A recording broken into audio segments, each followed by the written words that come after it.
turma, tudo bem com vocês? Vamos continuar então a disciplina de farmacotécnica.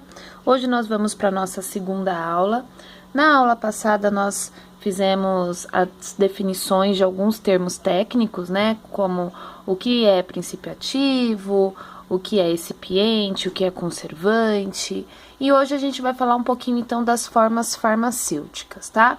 Então, o que é forma farmacêutica? Toda formulação, ela vai ter que apresentar um formato, né? Um aspecto, uma característica. Essa apresentação desse aspecto é o que nós chamamos de forma farmacêutica. Então, a formulação, quando vocês estiverem manipulando lá no laboratório, né? Seja da escola ou seja numa farmácia de manipulação, vocês vão estar preparando uma fórmula e essa fórmula vai estar num aspecto, né, numa apresentação de uma forma farmacêutica. Então, vocês têm que ter a noção de que nem todo princípio ativo, ele pode ser acondicionado na mesma forma farmacêutica ou em várias formas farmacêuticas. Existem princípios ativos que vocês vão fazer alguma formulação, algum medicamento e que essa forma farmacêutica só pode ser cápsula. Ou a forma farmacêutica ela tem que ser na forma de uma pomada. Ou a forma farmacêutica tem que ser na forma de um xarope. Então, isso é forma farmacêutica, tá? Então, é o aspecto, é o formato em que a formulação é apresentada, tá? E a forma farmacêutica, sempre que nós vamos ter que fazer uma escolha por qual forma farmacêutica vamos utilizar, a escolha sempre vai ser em relação ao efeito farmacológico do princípio ativo. Se o princípio ativo tiver uma maior estabilidade, uma melhor estabilidade na forma de cápsula, por exemplo, nós vamos fazer essa formulação na forma farmacêutica cápsula. Se de repente esse princípio ativo ele só tem estabilidade na forma de injetável, então ele vai ser manipulado na forma de injetável. Lembrando que lá no nosso laboratório da escola não tem como fazer um injetável, né? Isso tem que ser feito, os injetáveis têm que ser feito numa área estéril, onde não há presença de micro-organismos. Mas esse é assunto de próximas aulas, tá? Nós vamos falar sobre formulações estéreis. Lá na frente a gente volta nesse ponto, tá? Mas então eu quero deixar bem claro para vocês que a forma farmacêutica é sempre priorizando a ação farmacológica do princípio ativo. Aquela forma farmacêutica que vai trazer uma melhor estabilidade para o princípio ativo e, lógico, pela formulação.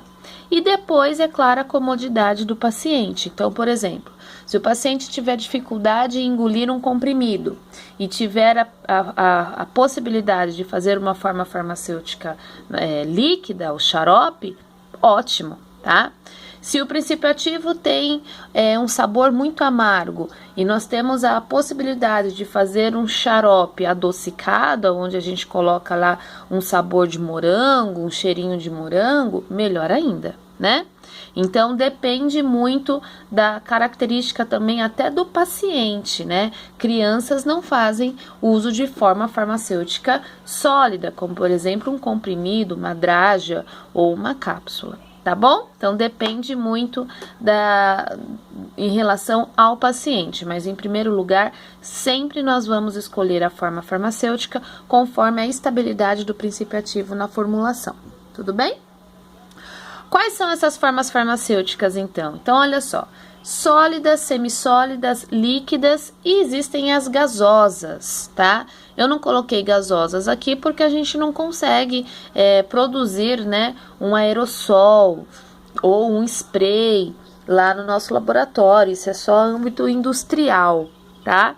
Mas as formas farmacêuticas mais conhecidas e mais utilizadas em manipulação são essas. As sólidas, as semissólidas e as líquidas. Quem são as formas farmacêuticas sólidas? Então, vamos lá. Comprimido, cápsula, drágia, pó, granulados, né? Esses pós e granulados são os efervescentes, tá bom? Geralmente, a forma farmacêutica sólida é a que apresenta melhor estabilidade no princípio ativo na formulação. Por quê? Porque se eu estou falando de uma forma farmacêutica sólida, eu não tenho a presença da água. E toda vez que eu tenho a presença de água numa formulação, eu acabo favorecendo a proliferação de micro-organismos.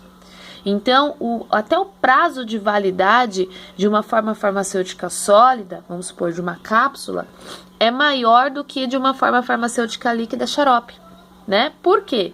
Porque ele apresenta, a forma farmacêutica sólida apresenta um maior tempo de estabilidade. Por exemplo, a não proliferação de micro-organismos, tá? Eu uso até menos conservante. Na manipulação, vocês vão ver que quando nós formos fazer cápsulas, nós não utilizamos conservante, tá? Justamente porque não tem adição de água. Então, o risco de proliferação de micro-organismos, fungos e bactérias é muito pequeno.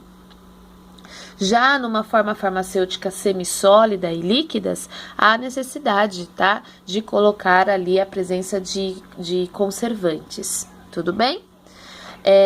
Dentro da manipulação, o que nós vamos aprender a preparar são cápsulas. Vocês vão aprender a pesar, calcular qual é a quantidade correta de princípio ativo dentro da cápsula, qual o tamanho da cápsula, vão aprender a técnica de encapsular, isso é lá na frente. Formas farmacêuticas semissólidas, então é simples, né, da gente associar. Pomada, gel, creme, pastas, ungüentos, então tudo que for aplicado de forma tópica. O que é forma tópica? Aplicado sobre a pele, né? Então uma pomada, um creme, um gel. Lá na frente a gente vai discutir, então, qual é a diferença de uma pomada, um creme, um gel, e nós vamos fazer isso lá no laboratório, tá? Tanto pomada, creme, gel, pasta, unguento, tá bom? Então, as formas farmacêuticas semissólidas são aquelas utilizadas de forma tópica. E as formas farmacêuticas líquidas, né? Essa tem uma grande variedade de apresentações. Então, nós temos as soluções, gota, xarope, suspensões, elixir. Então, nós vamos ver cada uma delas aí para a gente aprender qual que é a diferença, tá? Xarope é uma coisa, suspensão é outra coisa, tá? Então, qual que é uma vantagem da forma farmacêutica líquida? Então, você consegue mascarar, né, o sabor amargo do princípio ativo em algumas situações, colocando, então, edulcorantes, né, adoçantes, flavorizantes, todos esses termos nós vimos na aula passada, tá? Então, eu consigo fazer um xarope vermelhinho de sabor morango e cheirinho de morango. Mas nem todo o princípio ativo, né, a gente pode associar esses adjuvantes. Lembra que eu falei para vocês, né? Os adjuvantes, eles têm que ser inertes na formulação. Se o xarope que eu for preparar, o princípio ativo, na presença de um edulcorante, né, que dá cor e sabor, acabar perdendo a sua estabilidade, então, sinto muito, esse xarope vai ficar incolor e de sabor amargo, tá? Então, os adjuvantes nem sempre são necessários, mas geralmente a gente consegue colocar aí algum adjuvante para mascarar o sabor amargo do princípio ativo, tá? Isso se for um xarope ou uma suspensão, por exemplo, tá bom? A outra vantagem das formas farmacêuticas líquidas, a gente consegue administrar melhor dependendo do paciente, né? Então, se for uma criança, se for um idoso, se for um paciente acamado, né? Eu tenho os injetáveis, por exemplo, tá bom? Então, essa é uma diferença básica aí, vantagens das formas farmacêuticas líquidas. Ah, deixa eu só falar aqui para vocês. Muitas vezes vocês podem ver essa abreviação aqui, ó, FF, tá? Então, significa o quê? Forma farmacêutica, tá? Então, olha só, como eu falei para vocês, a forma farmacêutica vai mudar conforme a via de administração. Então, numa via de administração, via oral, quem eu posso administrar? Qual é a forma farmacêutica que pode ser administrada?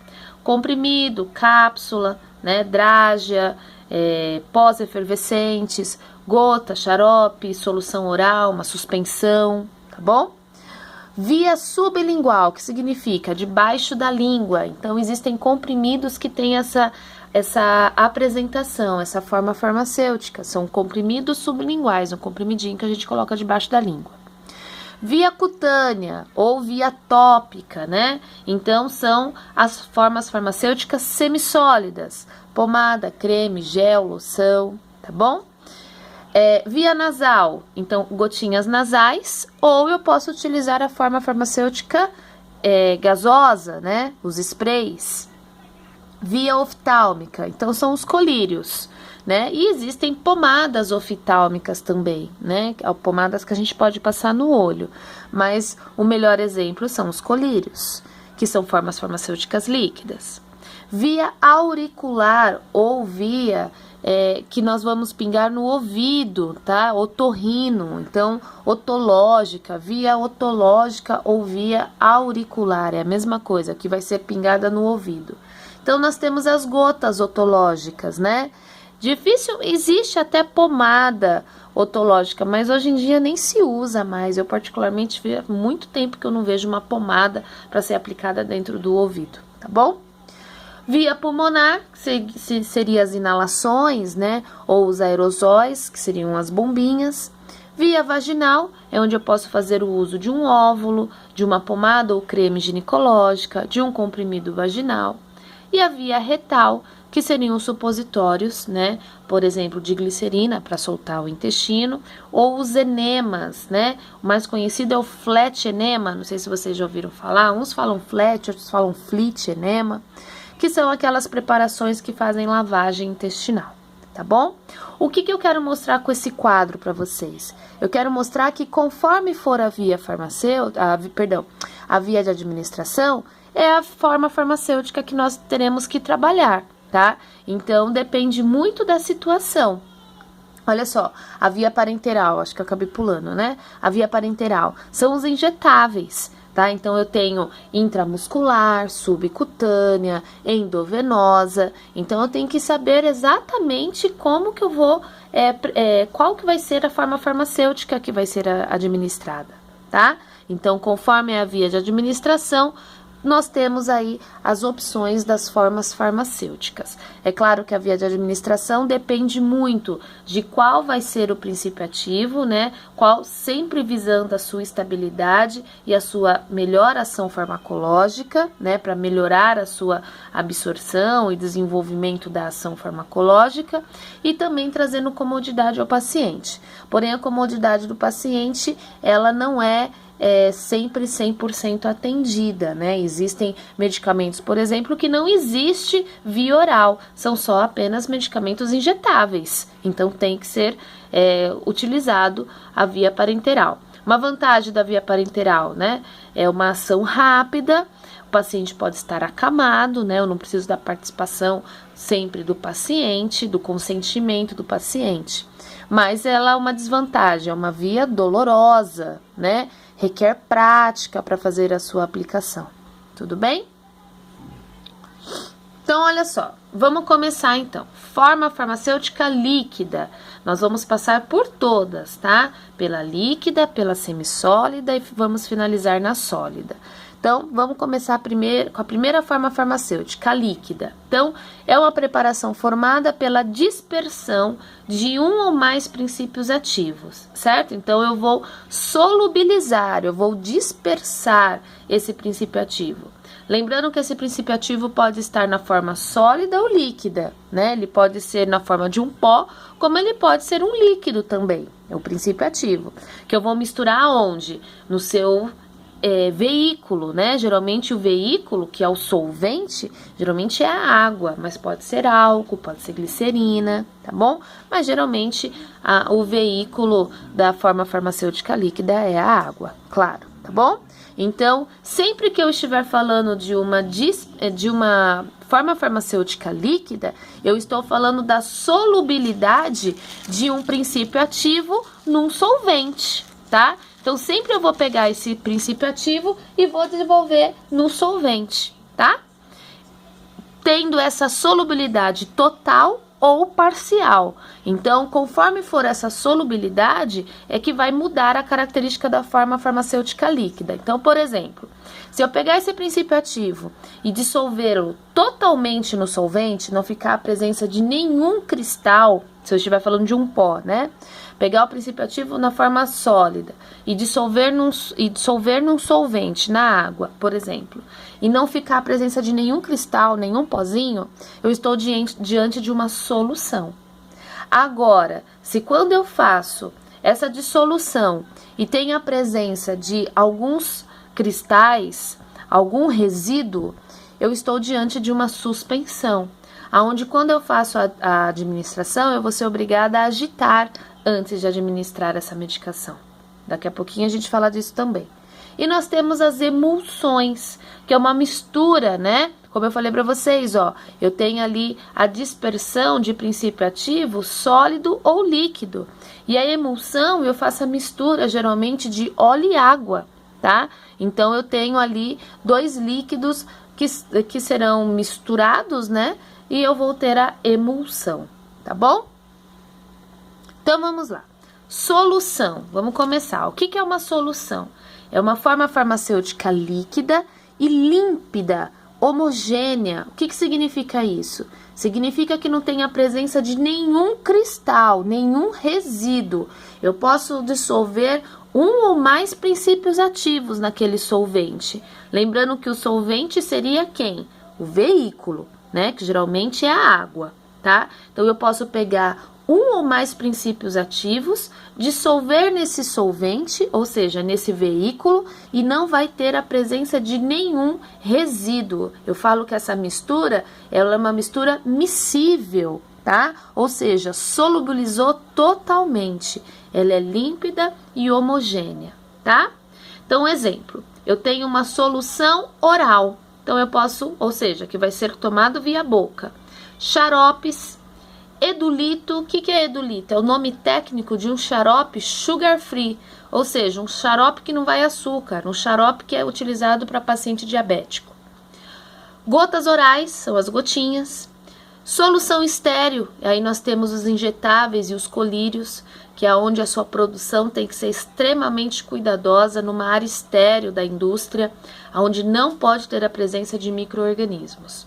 Solução nasal, são as gotinhas descongestionante nasal, por exemplo. Soro fisiológico, por exemplo, né? É uma solução nasal, eu posso utilizar no nariz. Solução otológica, aonde eu pingo no ouvido. Colutórios, aonde eu faço gargarejo, né? Muito indicado aí para dor de garganta, rouquidão, tudo bem? Então, todas essas apresentações são exemplos de solução. E o que é a solução? É uma forma farmacêutica líquida, límpida e homogênea, aonde quando eu faço a dissolução do princípio ativo no solvente ou no veículo, não há presença de resíduos, tá bom? Qual que é uma outra forma farmacêutica líquida? A suspensão, tá? Então, diferente da solução, a suspensão, quando eu faço a dissolução do princípio ativo no veículo ou no solvente, né? Sempre pode ocorrer, então, a presença de resíduos. Então, sabe aquela situação que você tem que agitar a medicação antes de administrar? Porque senão todo o princípio ativo, todo o pó fica no fundo do recipiente. A amoxicilina é dessa maneira, né? A amoxicilina, antibiótico, né? Utilizado aí para combate de bactérias. Nós já vimos isso lá na microbiologia. Então, vamos lá. Ela é uma suspensão. Então, toda vez que eu vou administrar para o paciente, eu tenho que fazer o quê? Agitar. Por quê? Porque o princípio ativo está todo embaixo e o veículo está em cima. Então, fazendo essa agitação prévia, eu tenho uma mistura momentânea desse princípio ativo com o veículo. Porém, quando em repouso, ocorre a separação das fases. Embaixo fica o princípio ativo e em cima fica o solvente ou o veículo, tá? E toda vez que nós estivermos diante de uma suspensão, nós temos que informar no rótulo, agite antes de usar. Isso é extremamente importante, porque se você estiver falando de uma suspensão parenteral, ou seja, um injetável, você tem que agitar muito bem antes de aspirar na seringa para aplicar no paciente. Então, nós temos a suspensão via oral, dei até o exemplo da amoxicilina, e uma suspensão parenteral, ou seja, algo que eu vou aplicar intramuscular, por exemplo, mas há necessidade da agitação prévia, tá? E a emulsão? A emulsão, então, ela é uma mistura, né, de água e óleo. Então, a gente sabe que água e óleo não se misturam. Então, a emulsão, ela é uma transição, né, entre a solução e a suspensão, porque eu tenho a presença da água, mas eu tenho a presença do óleo. São dois líquidos, né? Então, a emulsão, por ela ter ação, né, a via de administração é tópica, então eu tenho ali a presença da água e do óleo, né, para poder fazer a aplicação sobre a pele. Eu não vou tomar uma emulsão, por exemplo, tá? Geralmente elas têm mais ação na pele, uso tópico. E aí a gente também tem que informar, agite antes de usar. Então a emulsão, ela não deixa de ser uma suspensão, né? Aonde eu tenho que fazer, aonde eu faço a mistura, a dispersão de água e óleo, sendo necessário a agitação antes do seu uso. Tudo bem? Era isso, gente, o assunto de hoje. Próxima aula a gente entra mais um pouquinho ali em xarope, tá? E suspensão, para que a gente possa fazer essas formulações lá no laboratório. Caso vocês tenham alguma dúvida, é só me chamar que a gente bate um papo sobre, tá bom? Muito obrigada, até a próxima aula. Tchau, tchau!